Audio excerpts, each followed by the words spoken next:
Aw, no gimmicks. Alright, this is Beat the System featuring Hero Sage. And Beat the System is a guide series I do, leaning more towards a roguelike genre, because in a roguelike game there's so much randomness involved that you can't really have like a walkthrough or anything like that. So this is just a basic guide to, you know, give you a better chance at getting some better runs, so you can figure the game out on your own, which is basically the only way that you can ever be good at a roguelike, is you really gotta put the time in. So, first things first is the UI. You got the resources on the top right. That's your gold. You got crystals for cosmetics and respec. And then you got normal keys, which will open gold chests. And then you have crystal keys, which will open gold boxes. Under that, you also have your usable item. And then you'll have, if you're holding a potion, you'll have your potion down there. And everything has like all the buttons on them. If you're playing with the controller, it'll tell you what button you need to press. If you're playing with the keyboard, it'll tell you what button you need to press. And alright, so with that out of the way, we're gonna get into, I got 10 points. First point, number 1, it's a roguelike. You're gonna die. You shouldn't get frustrated when you die. You learn plenty of things when you die, you know, so it's not a big deal. You'll learn patterns and what items do, and if you like a character class or not, because there's 8 classes to play, so there's a lot to learn. So don't worry about that. You're gonna die. It's a roguelike game. You die in FTL, you die in Isaac, you die in Spelunky, you die in Risk of Rain, you know, you die in Nuclear Throne. You keep playing, because, you know, that's how it works. Number 2, there's no cash shop.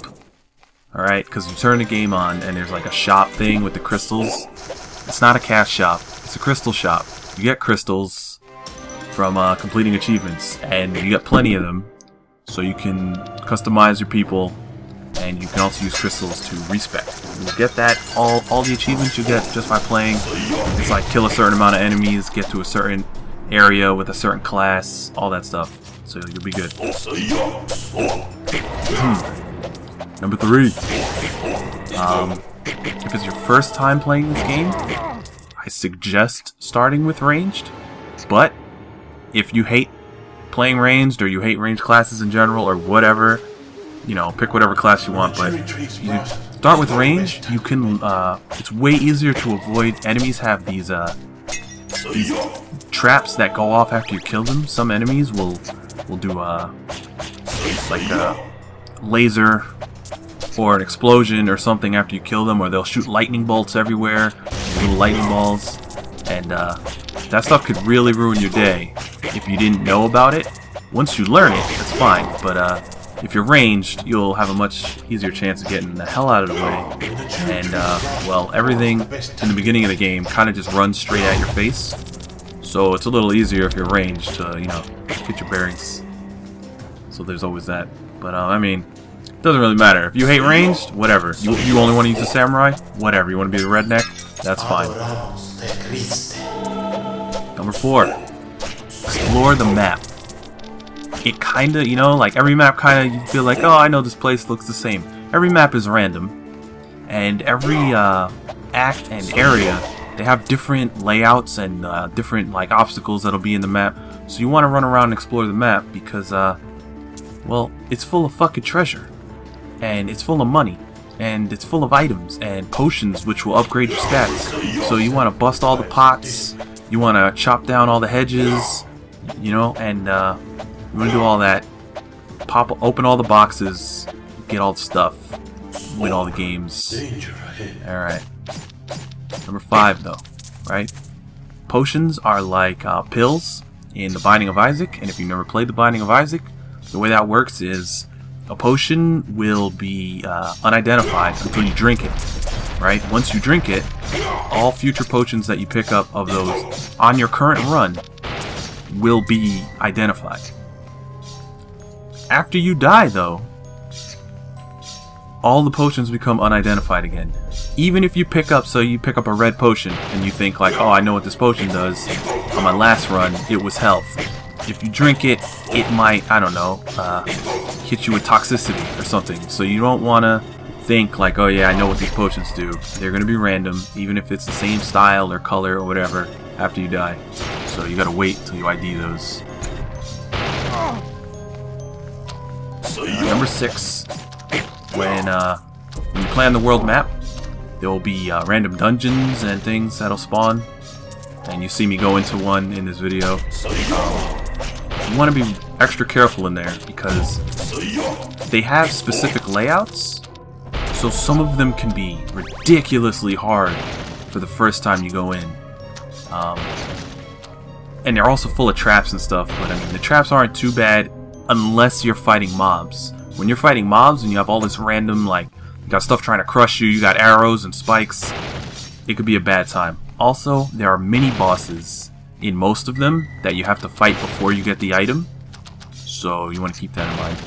But, I mean, at the same time, if you want items, jumping into dungeons and crypts is a really good way to go get them. So just be careful. Don't get frustrated if you go in a dungeon and you get ripped. It's part of the game. It's just part of the game. And number 7, what you don't want to do, ever, is if you're having a good run, try not to die with a ton of money on you. Because that means you're not spending your cash on upgrades, you're not spending your cash on health potions, and you probably could have, you know, helped your run out a little bit. So don't hoard the money, spend the money, upgrade your guy, keep your guy with some health potions, stay topped out, and you'll be good. Number 8, this is a pretty specific one, is you don't want to stand on the boss spawn pentagram after you kill him. Like, you don't want to be around there, because sometimes you'll end up stepping right into the portal for the next level and just warping and not being able to pick up all the treasure or re-explore the map or grab like the relic that spawns. So you just, after you kill a boss, just avoid the pentagram area, because it's like it immediately spawns the teleporter, and you don't want to end up hopping in there and missing out on stuff, because that can be really frustrating. Like, you see the relic you want as you hop in there, and you will rage and you'll be really upset. And I've done it, so that's why I put it on this list. Number 9, just a general roguelike. Don't give up. If you like the game, right, don't give up. If you fucking hate the game, whatever, you don't need to play it. It's no big deal. But it's like, if you know, if you like the game but you find that like some things are frustrating you, don't give up, because you're gonna learn more enemy patterns. You're gonna learn more boss patterns. You're gonna learn what the relics do. You're gonna learn what the items do. You're gonna learn what, you know, what items you want and what you don't. You're gonna learn how your class works, because you have a whole level up system in this game. You're gonna learn a class and what classes you like. So stick with it. You start out super slow in the beginning, and as you rank up and level up and get relics and stuff, you turn into a monster. So stick with it. Don't give up. And number 10 is just fucking have fun with it, right? Don't think like, I need to do this class and this build and this thing because this guy said it was good, and there was a walkthrough that said this, and this guy put a build online that said this was the best. Like, just whatever you want to do, just do it. You get crystals, so you can always respec if you really do something terrible. And I don't know, just, you know, experiment, have fun, play the class you want, use the items you want, you know, take devil deals if you want, who cares? You might lose stats, you might get a crazy increase. Just play the way you want, have a fucking good time. It's a fucking game, you know, it's a video game, you're supposed to have fun. So, real quick, do the recap. Number 1, you're gonna die. Big fucking deal. It's a roguelike, you die in roguelikes. Number 2, there's no cash shop. Shop screen, that's just, use the crystals, you'll be good. That's number 2. Number 3, try it out with ranged if you're not sure. If you hate ranged, whatever, you can throw that rule out the window. It's just a suggestion. Number 4, explore the map. It's full of treasure, it's full of loot. Break all the pots, open all the chests. After you go in a dungeon, the map will reset, so you can explore a whole new map, you know. So that's kind of a good way. Like if you don't like the map, it's full of traps or something like that, jump in a dungeon, pop back out, maybe you get a better map. What are we up to? What are we up to? Number 5. Potions are random. Don't think you know what a potion does until you pick one up and it says what it does. If it doesn't say what it does, it's random, alright? You don't know what it does. That's how it works. It's just like pills. Number 6. Be careful with the dungeons. They have mini bosses in them. They have specific layouts, so once you learn them, you'll be alright. But in the beginning of the game, if you're jumping into dungeons and you're getting ripped, I mean, that's kind of how the dungeons work. Don't get frustrated. You just gotta be careful. Number 7. Spend your damn money. Spend your cash. Alright? Buy upgrades in the store. Buy pots. Just use your money. You don't need it for anything. Just spend the money. Alright? Spend it. Don't die with that shit on you. Number 8. Don't stand near that pentagram thing after the boss kill. You don't want to warp, miss out on a whole like fresh map of treasure or a relic that's sitting there just like waiting for you. Like, come on, pick me up, bro. Just touch me. Touch it. And then you fucking go through the teleporter and you want to pull your own face off. Number 9. Don't give up. Alright, you're gonna die. Don't give up. It gets better. Your class will get better. The speed of the game ramps up. Everything gets better. You learn more. It's a good time. And number 10, have fucking fun. Play the way you want. You know, throw all my rules out the window if you hate them. Whatever. These are suggestions to try and help some new people. You know, because you see a game like this. You know, here's the thing about PC games lately, especially roguelikes, is you look at the game and you go, oh, that's like a little cute, oh, it's like this little game, you know, it's like some bullshit, and then you play it. Good example is Spelunky, and you're like, oh, it's a cute little platform, look at my big head guy, and then you die in like 2 seconds, and you're like, I didn't know it was like this, you know? So just stick with it, have fun.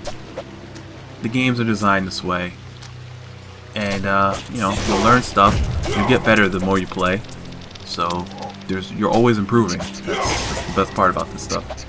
And yeah, that's it. That was what I do there. That's 10. That was my 10 things.